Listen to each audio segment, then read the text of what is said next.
Shalom Bapak Ibu Saudara yang dikasihi Tuhan. Kita bersyukur pagi hari ini boleh kembali bersekutu di Gamaliel Morning Prayer. Dan kita akan belajar bersama-sama melalui kontekstual Bible Reading yang sudah sampai di 2 Tawarik pasal 17, ada 19 ayat. Maka Yosafat anaknya menjadi raja menggantikan dia. Sebagai pemimpin Israel, ia memperkuat dirinya dengan menempatkan tentara di semua kota yang berkubu di Yehuda dan pasukan-pasukan pendudukan di tanah Yehuda, serta di kota-kota Efraim yang disebut oleh Asa ayahnya. Dan Tuhan menyertai Yosafat, karena ia hidup mengikuti jejak yang dahulu dari Daud, bapa leluhurnya, dan tidak mencari Baal-Baal, melainkan mencari Allah ayahnya. Ia hidup menurut perintah-perintahnya dan tidak berbuat seperti Israel. Oleh sebab itu Tuhan mengokohkan kerajaan yang ada di bawah kekuasaannya. Seluruh Yehuda memberikan persembahan kepada Yosafat, sehingga ia menjadi kaya dan sangat terhormat. Dengan tabah hati ia hidup menurut jalan yang ditunjukkan Tuhan. Pula ia menjauhkan dari Yehuda segala bukit pengorbanan dan tiang berhala. Pada tahun ketiga pemerintahannya, ia mengutus beberapa pembesarnya, yakni Ben-Hail, Obaja, Zakaria, Netanel, dan Mika untuk mengajar di kota-kota Yehuda. Bersama-sama mereka turut juga beberapa orang Lewi, yakni Semaya, Netanya, Zebaja, Asael, Semiramot, Yonatan, Adonia, Tobia, dan Top Adonia, disertai imam-imam Elisama dan Yoram. Mereka memberikan pelajaran di Yehuda dengan membawa kitab Taurat Tuhan. Mereka mengelilingi semua kota di Yehuda sambil mengajar rakyat. Ketakutan yang dari Tuhan menimpa semua kerajaan di negeri-negeri sekeliling Yehuda, sehingga mereka tidak berani berperang melawan Yosafat. Dari antara orang-orang Filistin, ada yang membawa kepada Yosafat persembahan dan perak sebagai upeti. Juga orang-orang Arab membawa kepadanya kambing domba jantan 7.700 ekor, dan kambing jantan 7.700 ekor. Yosafat semakin lama semakin kuat, menjadi luar biasa kuat. Di Yehuda, ia membangun benteng-benteng dan kota-kota perbekalan. Banyak perbekalannya di kota-kota Yehuda. Orang-orang perangnya ada di Yerusalem, semuanya pahlawan yang gagah perkasa. Inilah daftar kesatuan mereka menurut puak-puak mereka. Panglima-panglima dari Yehuda ialah Panglima Anak dengan 300.000 pahlawan yang gagah perkasa.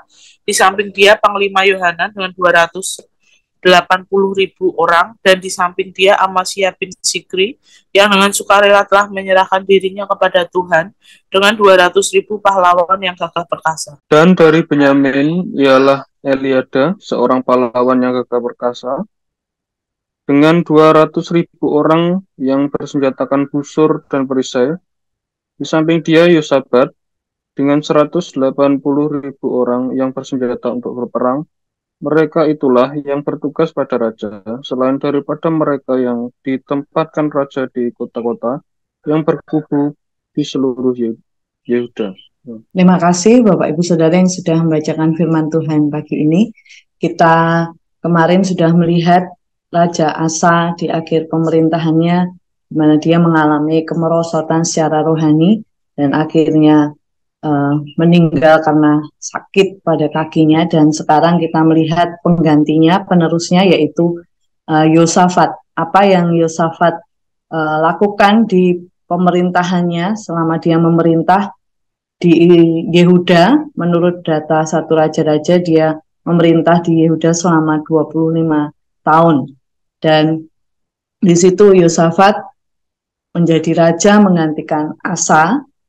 Dan sebagai pemimpin ya, dia berusaha untuk memperkuat dirinya, memperkuat kota-kota yang sudah ditinggalkan atau diwariskan oleh Asa ayahnya, dengan menempatkan di sana di kota-kota yang berkubu di Yehuda dengan pasukan-pasukan pendudukan, ya, seperti itu.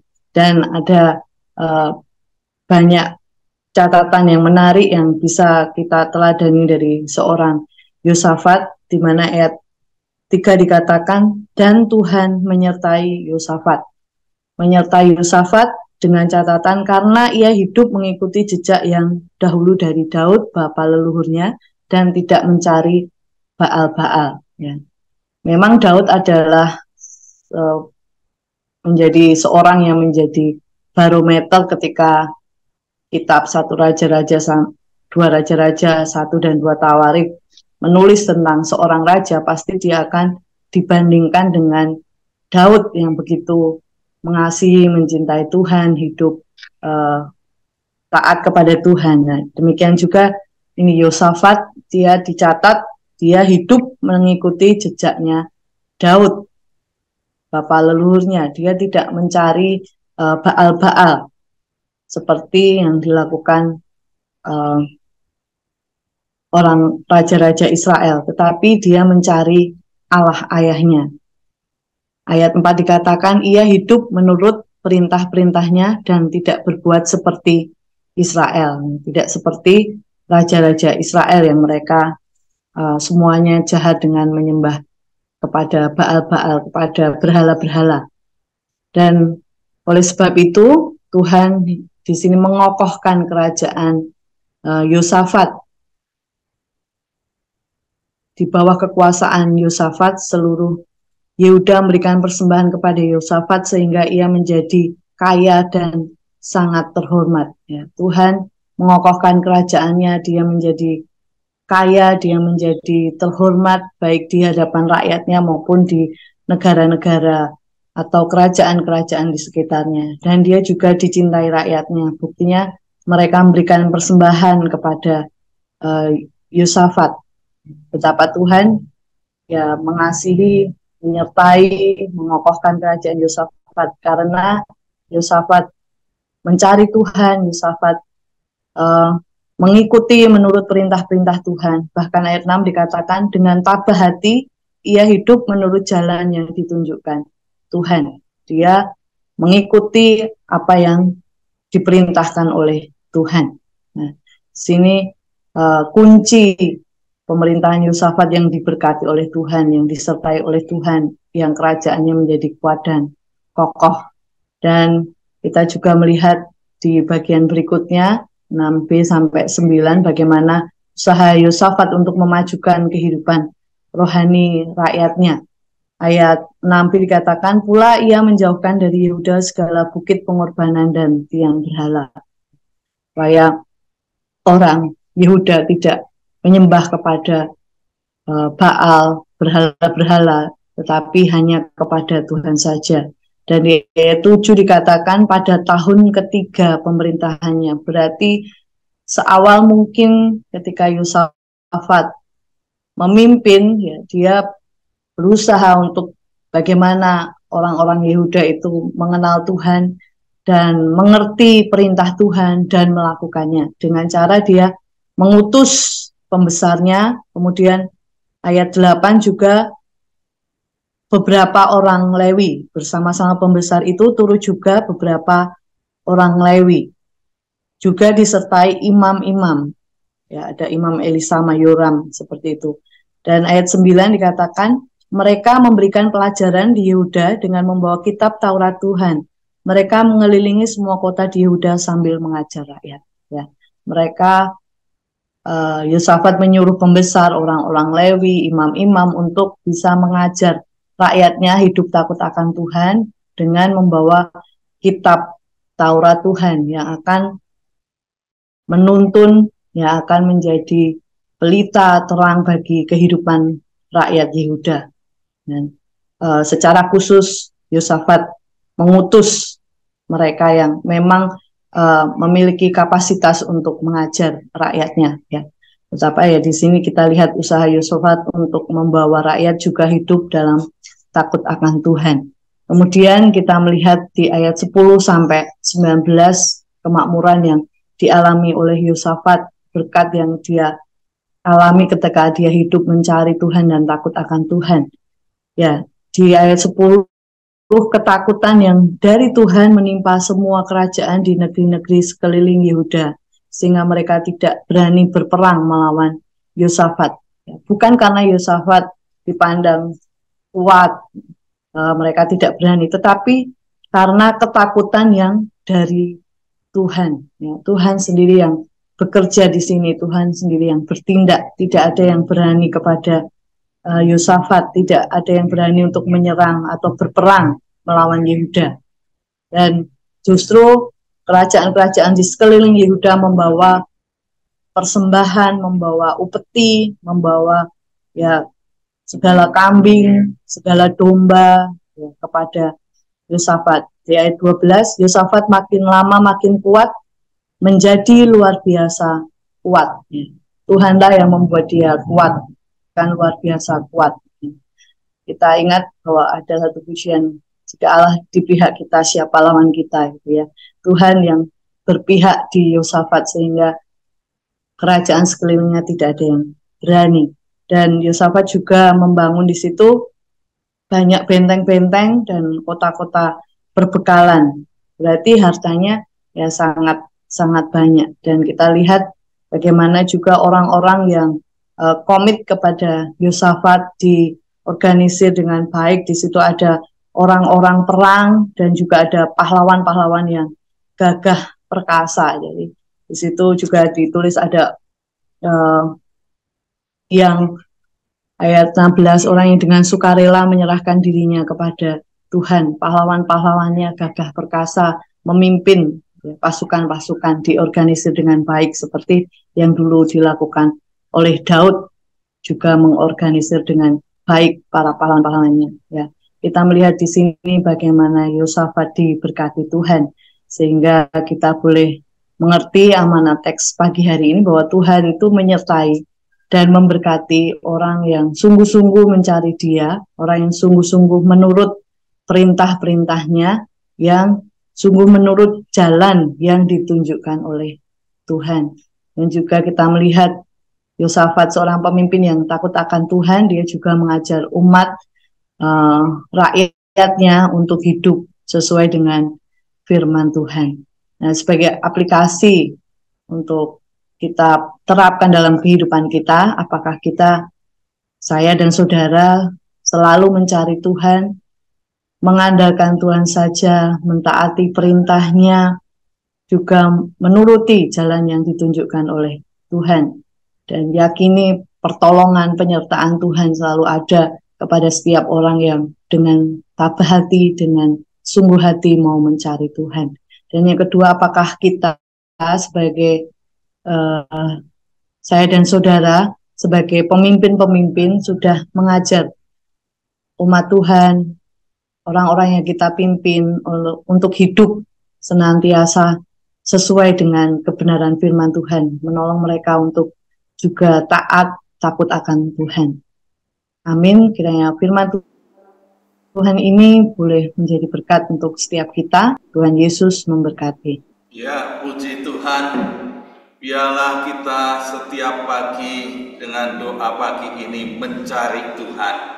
Orang-orang yang mencari Tuhan akan diberkati dan semakin kuat seperti Yosafat. Kita sambut dengan satu lagu, Ku bawa hidupku sekarang, jadikan aku rumah doa.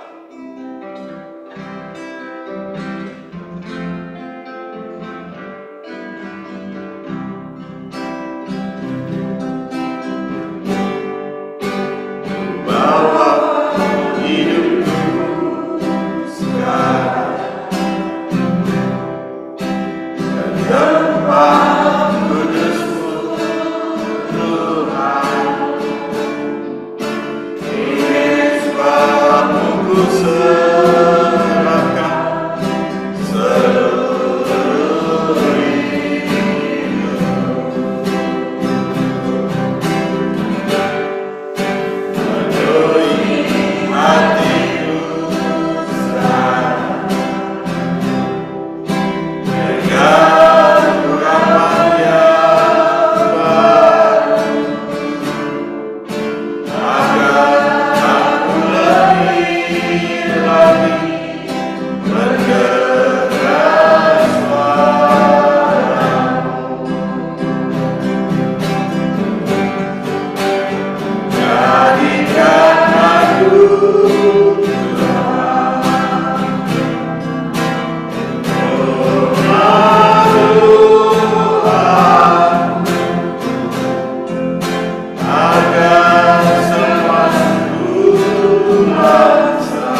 dan terus mengikuti kehendak dan firman-Nya.